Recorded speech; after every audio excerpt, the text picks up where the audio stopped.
এজন পুৰুষৰ সাফল্যৰ আঁৰত এগৰাকী নাৰী থাকে। যিদৰে এগৰাকী নাৰীয়ে এজন পুৰুষৰ জীৱনলৈ সফলতা কঢ়িয়াই আনিব পাৰে, ঠিক তেনেদৰে এগৰাকী নাৰীয়ে এজন সফল পুৰুষৰ জীৱনো থানবান কৰি তেওঁক ফুটপাথলৈ লৈ যাব পাৰে। পণ্ডিত তথা জ্ঞানী ব্যক্তিসকলে নাৰীৰ বিষয়ে বহু উপদেশ দি গৈছে। কেনে নাৰীক বিয়া কৰাব লাগে আৰু কেনে নাৰীক বিয়া কৰাব নালাগে। আজি এই ভিডিঅ' যোগে আমি জানিম মহান পণ্ডিত চাণক্যই কেনেধৰণৰ নাৰীক বিয়া কৰাব নালাগে এই বিষয়ে কি কৈ গৈছে। বন্ধু বান্ধৱীসকল, এতিয়াও যদি আপোনালোকে আমাৰ চেনেলটো ছাবস্ক্ৰাইব কৰা নাই তেনেহ'লে চেনেলটো ছাবস্ক্ৰাইব কৰক আৰু নটিফিকেশ্যন বেলটো প্ৰেছ কৰক, যাতে আপোনালোকে জীৱন সম্বন্ধীয় কিছু নতুন কথা জানিব পাৰে। বিবাহ এক পবিত্ৰ বন্ধন, যাৰ দ্বাৰা এজন ব্যক্তিৰ জীৱনলৈ সম্পূৰ্ণতা আহে। কিন্তু বিবাহৰ সময়ত যদি বিয়া কৰিবলগীয়া নাৰীগৰাকীৰ লগত এই চাৰিটা কথা সংলগ্ন হৈ থাকে, তেন্তে এজন পুৰুষৰ জীৱন ধ্বংস হৈ যাব পাৰে। চাণক্যই কোন মহিলাক বিয়া কৰাব নালাগে এই বিষয়ত কি কৈছে জানো আহক। চাণক্যই কৈছে যে নাৰীৰ সৌন্দৰ্যই সকলোকে মোহিত কৰে। এগৰাকী নাৰীৰ সৌন্দৰ্যই সকলো ক্ষেত্ৰতে প্ৰাধান্য পায়। আজিকালি বহু পুৰুষে এগৰাকী সুন্দৰ নাৰীকে বিয়া কৰাব বিচাৰে। তেওঁলোকে এইটো চাবলৈ পাহৰি যায় যে বাহ্যিক সৌন্দৰ্যই নহয়, এগৰাকী নাৰীক সফল কৰে যোগ্যতা আৰু জ্ঞানেহে।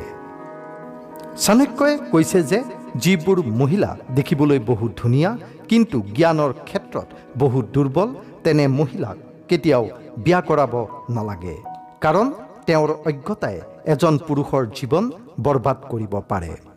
সেয়েহে কোৱা হয়, ৰূপেৰে নহয় গুণেৰেহে জগত জিনিব পাৰি। চাণক্যই কয় যে যিবোৰ মহিলা বহু সুন্দৰী হয় কিন্তু অন্তৰৰ পৰা কঠোৰ আৰু জেদী হয়, তেনে মহিলাক কেতিয়াও বিয়া কৰাব নালাগে। এনে মহিলাই নিজৰ জেদৰ বাবে নিজৰ পতিকো ঠগিব পাৰে। চাণক্যই কয় যে যদি কোনো মহিলাৰ মিছা কথা কোৱাৰ অভ্যাস আছে, তেন্তে তেওঁ তেওঁৰ স্বামীকো মিছা কথা ক'ব পাৰে, যাৰ বাবে স্বামীৰ পৰিয়ালত বিভিন্ন সমস্যা, হাই কাজিয়া আদি হ'ব পাৰে। গতিকে পুৰুষসকলে এনে মহিলাক কেতিয়াও বিয়া কৰাব নালাগে।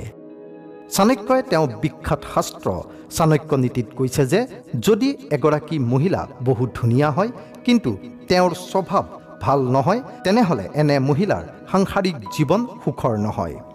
এনে মহিলাৰ বাবে তেওঁৰ পতিয়ে জীৱনত বহু দুখ পাবলগীয়া হয়। গতিকে কোনো পুৰুষে এনে মহিলাৰ লগত বিবাহ পাশত আবদ্ধ হ'ব নালাগে।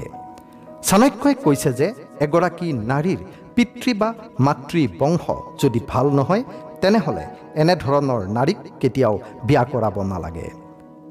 তেওঁ কৈছে যে বেয়া বংশৰ পৰা অহা মহিলাই এজন পুৰুষৰ সম্পূৰ্ণ পৰিয়াল ধ্বংস কৰি দিব পাৰে। চাণক্যই কয় যে যদি এগৰাকী নাৰীয়ে তেওঁৰ পৰিয়ালৰ লগত মিছা কথা কৈ প্ৰবঞ্চনা কৰিব পাৰে, তেন্তে তেওঁ তেওঁৰ স্বামীকো ঠগিব পাৰে। চাণক্যৰ মতে যদি কোনো মহিলাই ঘৰৰ কাম কৰিব নাজানে বা শিকাৰ আগ্ৰহ নাই, তেনে মহিলাকো বিয়া কৰাব নালাগে, নহ'লে সংসাৰখন সুখৰ নহয়। চাণক্যৰ মতে যদি এগৰাকী মহিলা ধাৰ্মিক নহয়, তেন্তে এনে মহিলাকো বিয়া কৰাব নালাগে। তেওঁৰ মতে এগৰাকী নাৰীয়ে ঘৰখনৰ মংগলৰ বাবে পুৱা গধূলি পূজা পাঠ কৰিব লাগে। যদি কোনো মহিলাই এই কাম নকৰে, তেওঁক কেতিয়াও বিয়া কৰাব নালাগে। এইখিনিয়ে আছিল চাণক্যদেৱে মহিলাৰ বিষয়ে কৈ যোৱা কিছু সতৰ্কবাণী। বন্ধু বান্ধৱীসকল, যদি আপোনালোকে এই ভিডিঅ'টো চাই ভাল পাইছে তেনেহ'লে ভিডিঅ'টো লাইক কৰক, শ্বেয়াৰ কৰক আৰু ছাবস্ক্ৰাইব কৰক, লগতে নটিফিকেশ্যন বেলটো প্ৰেছ কৰক, যাতে আমাৰ আহিবলগীয়া ভিডিঅ'সমূহ আপোনালোকে সময়মতে পাই থাকে। ধন্যবাদ।